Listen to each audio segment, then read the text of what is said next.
Matthieu 9, 3, 4. Et Jésus, connaissant leurs pensées, dit « Pourquoi avez-vous de mauvaises pensées dans vos cœurs ?» On a ici un exemple du don de la parole de connaissance. Savoir surnaturellement ce qui est impossible à savoir naturellement exige une révélation. Vous savez, beaucoup se demandent à quoi ressemblent les dons spirituels énumérés en 1 Corinthiens 12. Beaucoup spéculent là-dessus, mais on n'a pas besoin de spéculer parce qu'on voit dans sa vie des exemples très clairs de tous les dons en action. L'Écriture pourvoit à tous les exemples qui nous sont nécessaires afin que ce ne soit pas dans l'ignorance qu'on parle de ce sujet-là. Cette démonstration de connaissance des pensées secrètes des scribes était une autre preuve de sa divinité.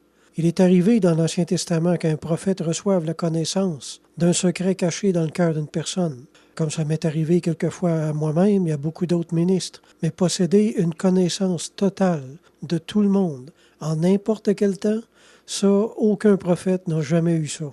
Jésus avait ça.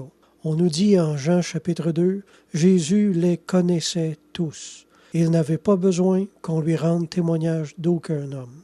Jésus n'avait pas besoin qu'on lui dise quoi que ce soit de personne parce qu'il savait tout à propos de tout le monde.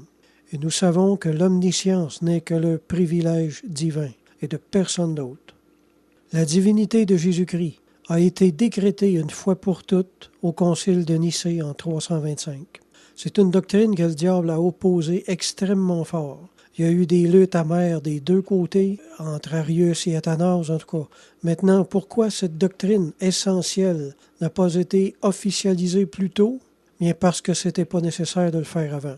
Jusque-là où presque tous les croyants avaient compris, d'une façon ou d'une autre, que Dieu était en Christ. C'est une chose qui allait sans dire. Pourquoi décréter une loi pour dire que le ciel était bleu quand c'est évident? Alors c'est la même chose pour la divinité de Jésus-Christ. Quand il a commencé à s'élever des ennemis à cette vérité-là, alors il a été nécessaire pour l'Église de travailler à formuler cette vérité en doctrine exacte et à la figer une fois pour toutes en officialisant la chose par un concile.